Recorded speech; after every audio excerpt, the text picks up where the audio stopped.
Now, under this particular part, we will see what are the various aspects of the Domestic Violence Act. We have seen that the Domestic Violence Act not only applies to the physical abuse, but it also applies to the emotional, economic, sexual and verbal abuse. So ఇప్పుడు మనం చూసినట్లయితే ఇప్పుడు మనం domestic violence act సంబంధించి వేరే అంశాలు ఏవైతే ఉన్నాయో వాటిని పరిశీలిద్దాం.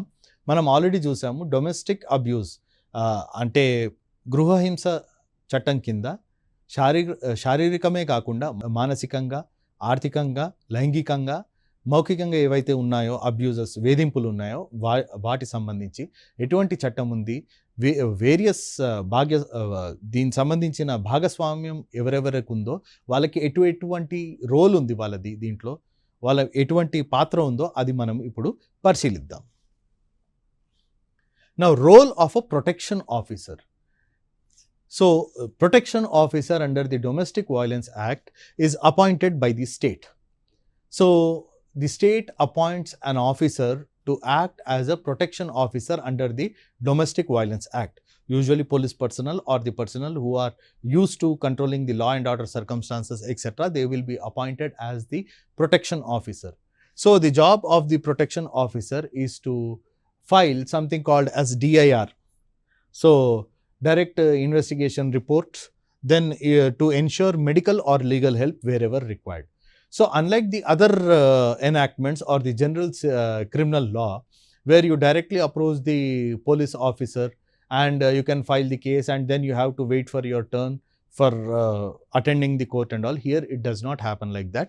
You have a protection officer before whom the woman can approach, and as soon as a woman approaches the protection officer, it is his job to investigate that particular matter and to file a DIR report, then to ensure medical, for example, if she has been physically abused or if she has been sexually abused, in that particular cases, he will provide the medical aid or he will provide all the assistance for the woman to get the medical aid and also the legal help.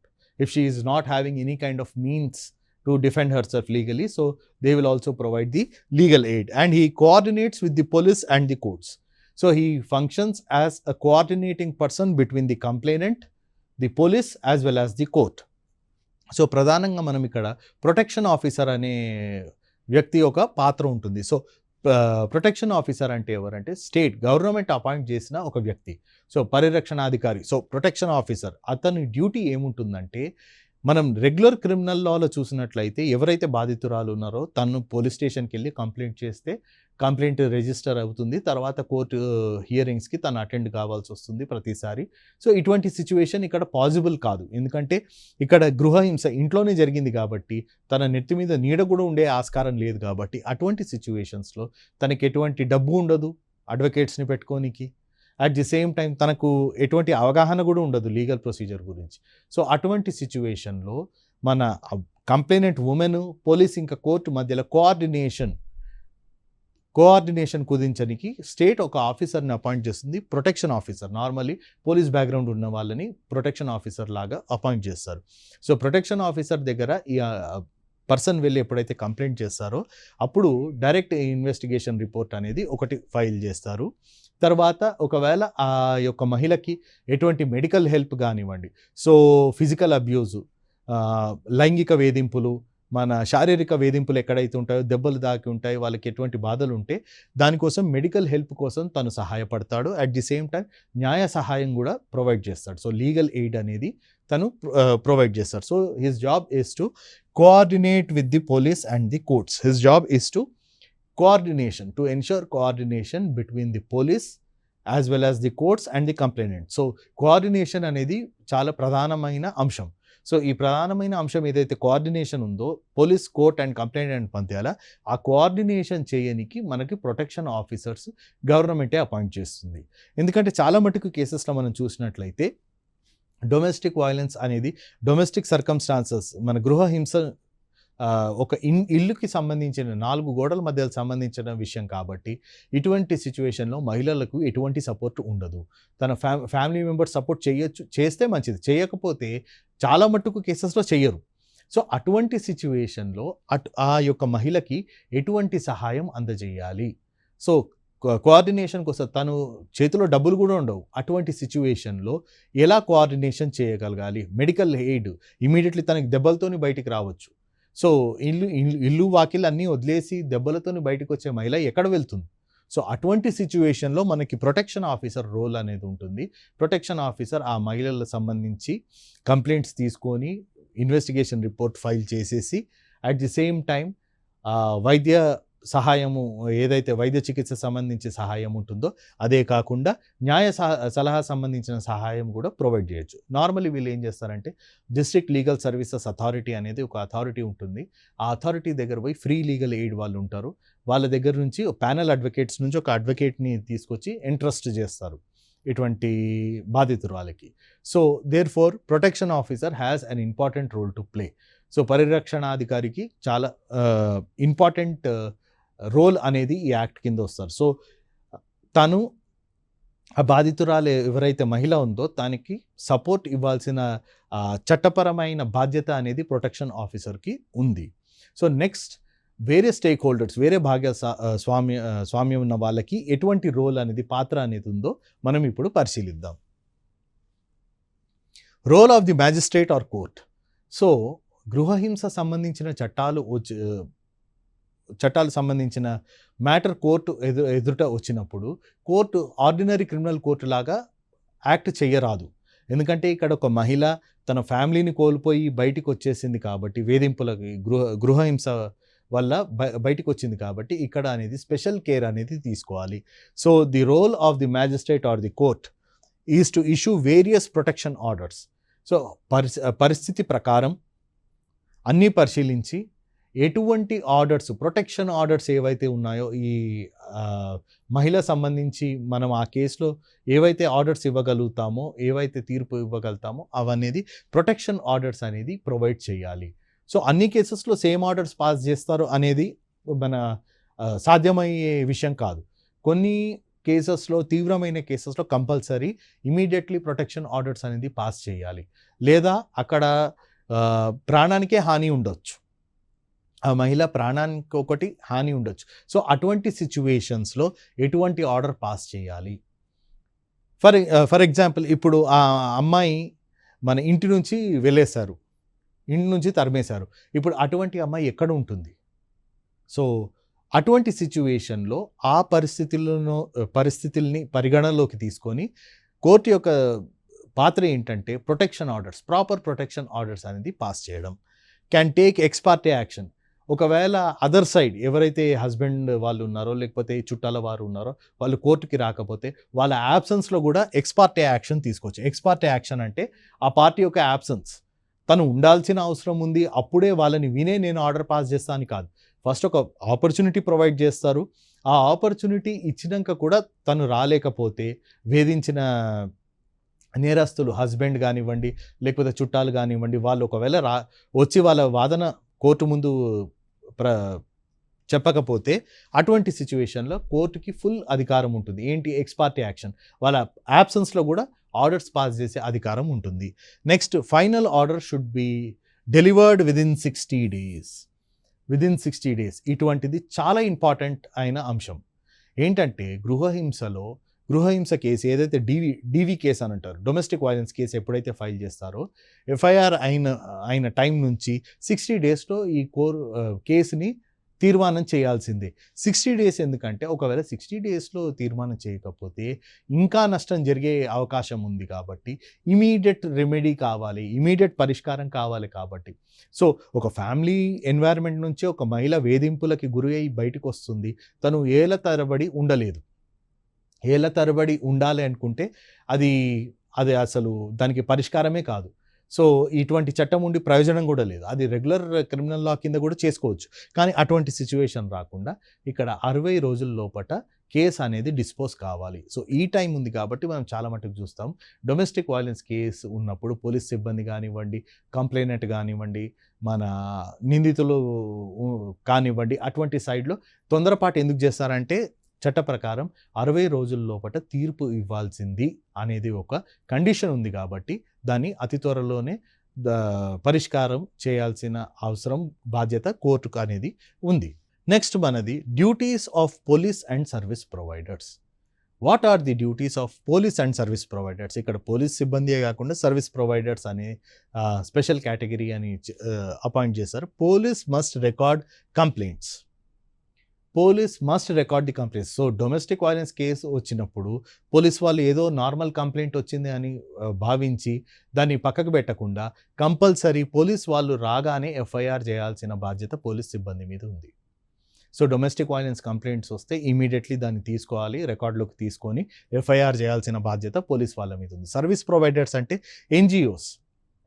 So ప్రభుత్వ ఇతర సంస్థలు ఏవైతే ఉంటాయో, ప్రజా మేలు కోసం పనిచేసే సంస్థలు ఉంటాయో, మన సంఘాలు ఉంటాయో, ప్రజా సంఘాలు, ఇవన్నీ వాళ్ళ డ్యూటీ ఏంటంటే to assist in aid and counselling.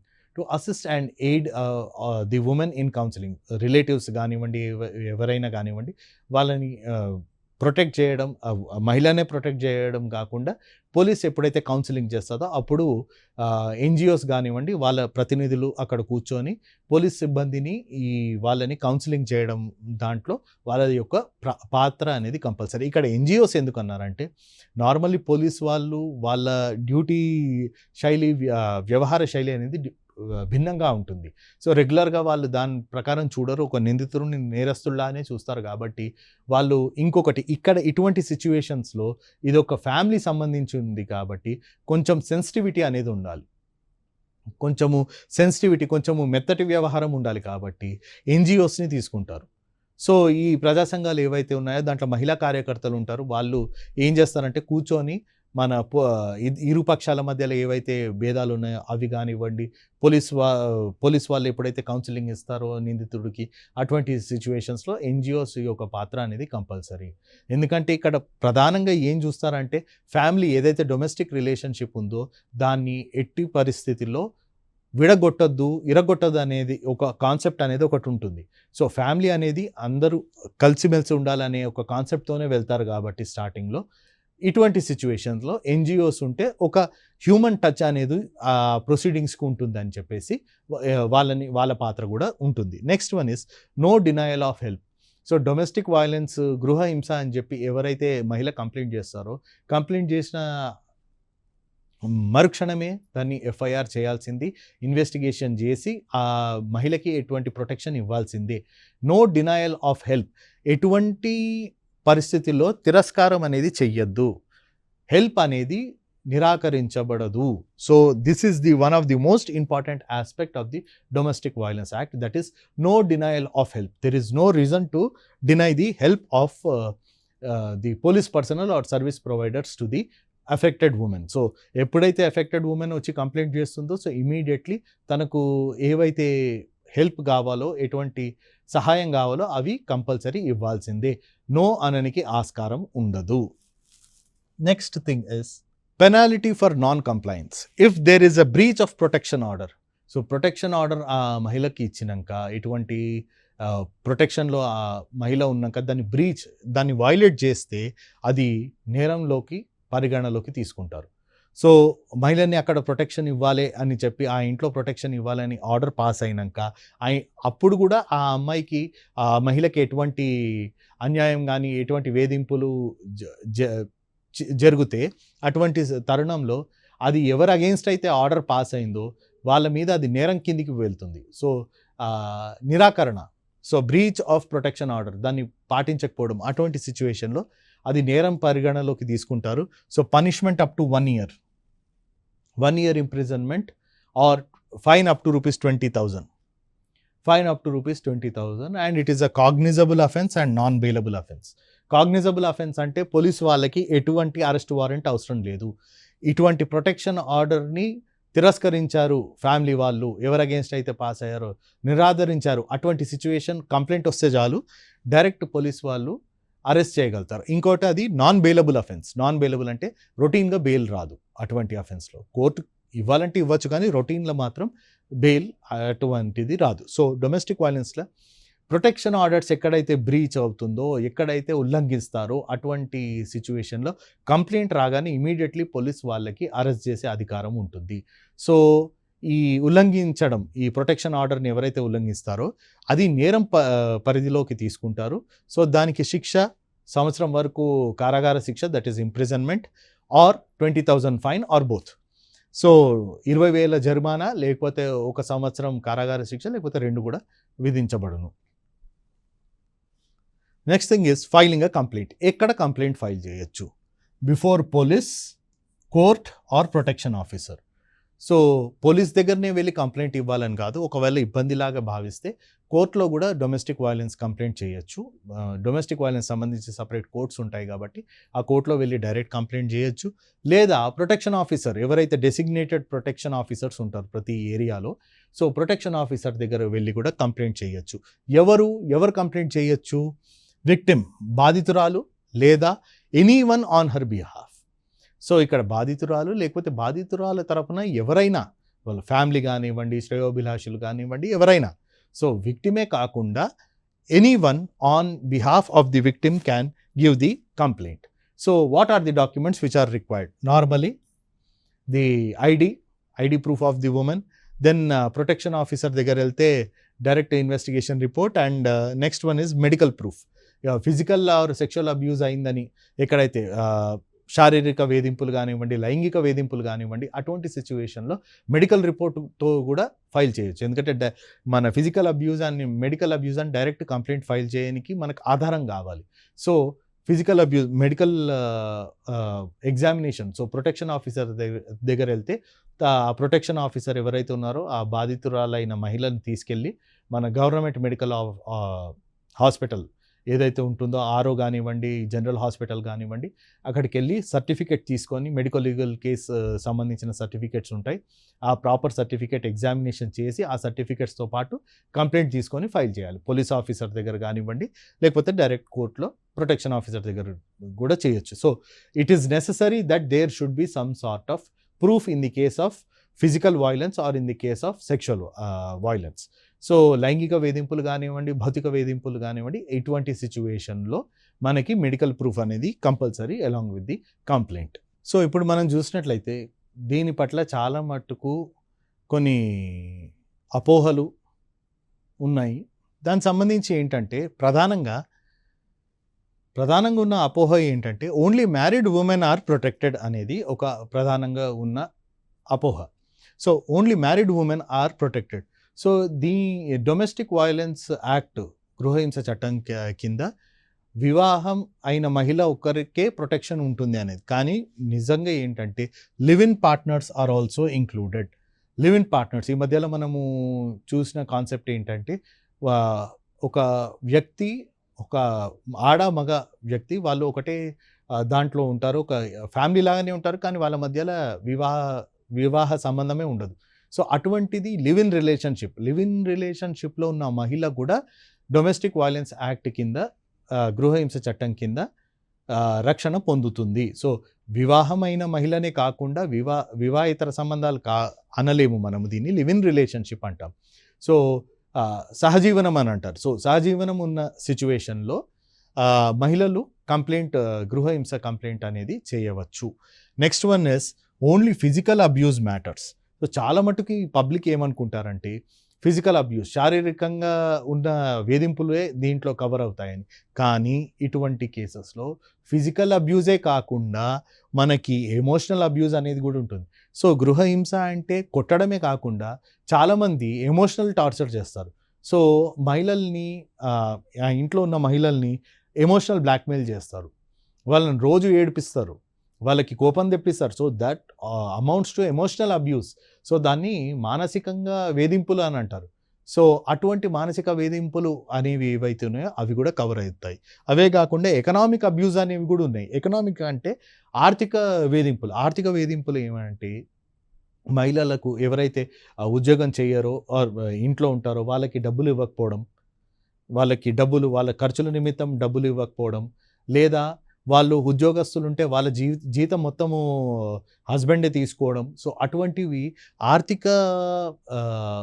This is economic abuse, ఆర్థిక వేధింపుల కింద భావిస్తారు. సో అటువంటి ఎకనామిక్ అబ్యూస్ కూడా ఈ డొమెస్టిక్ వైలెన్స్ యాక్ట్, గృహహింస చట్టం పరిధిలోకి వస్తుంది.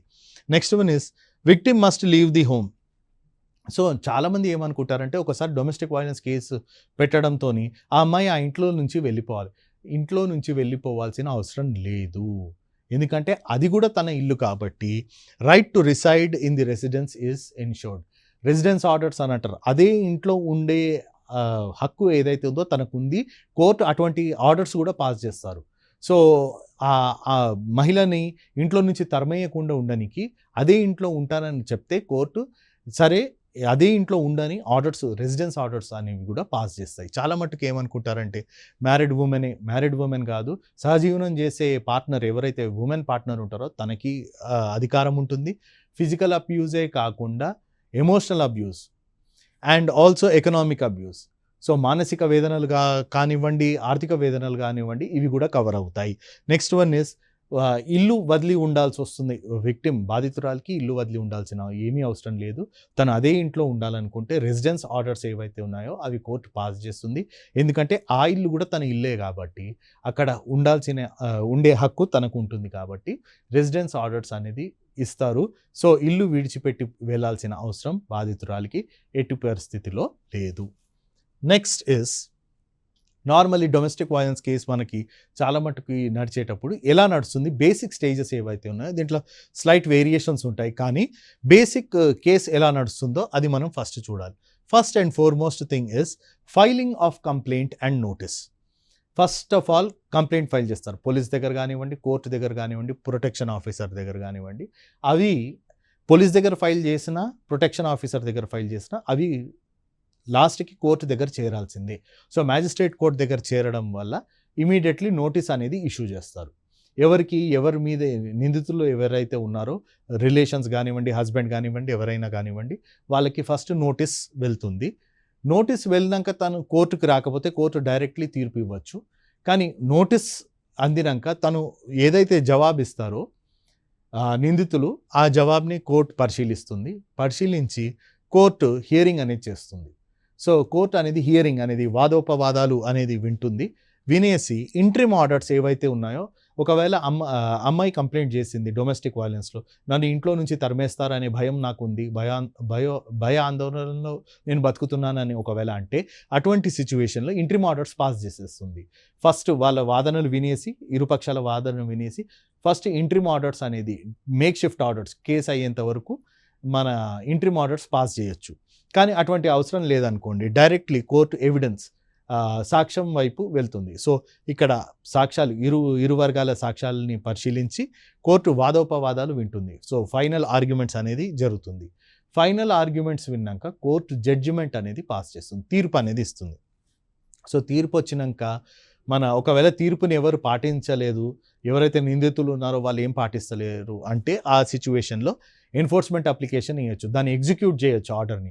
సో కోర్టు పోలీసు సిబ్బందిని పంపించేసి ఆ ఆర్డర్ ఫాలో అయ్యేటట్టు చేస్తారు. లేదా ఎవరైతే బాధితులు ఉన్నారో, ఎవరైతే నిందితులు ఉన్నారో వాళ్ళ నేరం నిరూపించబడింది కాబట్టి వాళ్ళు అపీల్కి కూడా వెళ్ళగలుగుతారు, పై కోర్టుకి అపీల్కి కూడా వెళ్ళగలుగుతారు. So this is the common procedure. First complaint file అవుతుంది, కంప్లైంట్ తర్వాత నోటీస్ వెళ్తుంది, నోటీస్ తర్వాత వాళ్ళు దానికి జవాబు ఇస్తారు నిందితులు. ఆ ఇరు పక్షాలు విన్నాక ఇంట్రిమ్ ఆర్డర్ అనేది పాస్ చేస్తారు. ఒకవేళ ఇంట్రిమ్ ఆర్డర్ పాస్ చేసే అవసరం లేదనుకోండి, తర్వాత సాక్ష్యం, ఇరు పక్షాలది సాక్ష్యం వింటారు, చూస్తారు, పరిశీలించేసి ఫైనల్ ఆర్గ్యుమెంట్స్ అనేది వాదోపవాదాలు ఇరు పక్షాలలో జరుగుతాయి. దాని తర్వాత జడ్జిమెంట్ ఇస్తారు. జడ్జిమెంట్ తర్వాత తను ఫాలో కాలేదనుకోండి, దాని మీద ఎన్ఫోర్స్మెంట్ అప్లికేషన్ ఆర్ ఎగ్జిక్యూషన్ అని అంటారు. దాన్ని ఎగ్జిక్యూట్ చేసి కోర్టు బలవంతం చేస్తుంది వాళ్ళని ఫాలో అయ్యేటట్టు. పోలీస్ సిబ్బంది హెల్ప్ కూడా తీసుకుంటుంది. ఒకవేళ అలా కాకపోతే తనకి అపీల్ ఫైల్ చేసుకునే అధికారం ఉంటే తను అపీల్ ఫైల్ చేసుకొని పై కోర్టుకు వెళ్తారు. So this is the basic process which is followed in a domestic violence case. So ఒక డొమెస్టిక్ వైలెన్స్ కేసులో ఈ ప్రొసీజర్ అనేది చాలా కామన్గా ఫాలో అవుతారు. సో కోర్ట్స్ వేరే ఎక్కడన్నా కానివ్వండి, ఇండియాలో వేరే ఏ ప్రదేశంలో కానివ్వండి, తెలంగాణనే కాకుండా వేరే స్టేట్స్, ఆంధ్రప్రదేశ్, కాశ్మీర్, కన్యాకుమారి, ఎక్కడైనా కానీ this is the most common format of the procedures which happen. So interim ఆర్డర్స్లో మనం చూసినట్లయితే ప్రొటెక్షన్ ఆర్డర్స్, ఈ వ్యక్తికి బాధితురాలకి ఎటువంటి ప్రొటెక్షన్ ఇవ్వాలో, ఆర్ మెయింటెనెన్స్ ఆర్డర్స్ అనేది ఇష్యూ చేయగలుగుతారు, ఆర్ చైల్డ్ కస్టడీ కూడా ఇవ్వగలుగుతారు. ఎందుకంటే డొమెస్టిక్ వైలెన్స్లో ఉన్న ఎన్వైర్న్మెంట్లో, గృహహింస ఎన్వైర్న్మెంట్లో పిల్లుల పరిరక్షణ పిల్లల పరిరక్షణ అనేది ఎటువంటి సిచ్యువేషన్లో డిఫికల్ట్ అవుతుంది, కష్టం, ఇబ్బంది అవుతుంది, తనకి తల్లి లేకపోతే ఇబ్బంది అవుతుంది. అటువంటి సిచ్యువేషన్లో చైల్డ్ రిలేటెడ్ కస్టడీ ఆర్డర్స్ కూడా పాస్ చేస్తారు. సో రెసిడెన్స్ ఆర్డర్స్, తను అక్కడనే ఉండాలనుకుంటే కోర్టుకి చేస్తే ఇంట్రిమ్ ఆర్డర్ ఏంటంటే రెసిడెన్స్ ఆర్డర్స్, మీరు అక్కడనే ఉండొచ్చు అనే అథారిటీ కూడా కోర్టు ఇస్తుంది. సో అవన్నీ ఇంట్రిమ్ ఆర్డర్స్ పరిధిలోకి వెళ్తాయి, సో ఇంట్రిమ్ ఆర్డర్స్ ఇచ్చే అవసరం లేని పక్షంలో ఎవిడెన్స్ అనేది తీసుకుంటారు. సాక్ష్యం, రెండు సైడ్ల నుంచి విట్నెసెస్ ఎవరైతే సాక్షులు ఉంటారో వాళ్ళ యొక్క సాక్ష్యం తీసుకొని కోర్టు ఇరు వర్గాలది ఆర్గ్యుమెంట్స్ విని తర్వాత జడ్జిమెంట్ అనేది పాస్ చేస్తుంది. సో ఒకవేళ ఎగ్జిక్యూషన్ ఆర్డర్ పాస్ అయినాక కూడా వాళ్ళు ఫాలో కాకపోతే దాన్ని బలవంతంగా ఎట్లా ఇంపోజ్ చేయొచ్చో పార్టీ మీద, పోలీస్ హెల్ప్ తీసుకొని ఎలా చేయొచ్చో అది అనేది కోర్టుకి అధికారం ఉంటుంది. ఒకవేళ కాదు పార్టీ అపీల్ చేస్తారంటే అపీల్ పై కోర్టుకు వెళ్తుంది, పై కోర్టులో ఇరు పక్షాలను వినేసి వాళ్ళు తీర్పిస్తారనమాట. So this is the basic format of the cases which is followed all throughout the country under the provisions of protection of women from domestic violence act 2005. Now, call to the action. The first and foremost thing we should do is encourage the victims to speak up.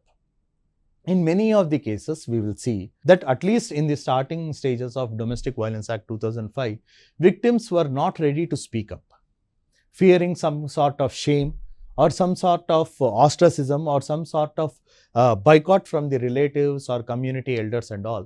They never used to complain or come up before the authorities. But now after 2005, the things have changed, and now we can see that every now and then the women are coming up with the instances of violence. They are reporting genuine cases. But there is a threat to this particular thing. Many cases recently, even the Supreme Courts and many High Courts have been observing the fact that in many cases, the provisions of Domestic Violence Act is in fact invoked to cause some kind of inconvenience to the husband's family. So such kind of things are happening when it comes to the domestic violence cases. Then at the same time, you should ensure that bystanders must support. The family members who are not at all involved in that case should give enough support to the woman.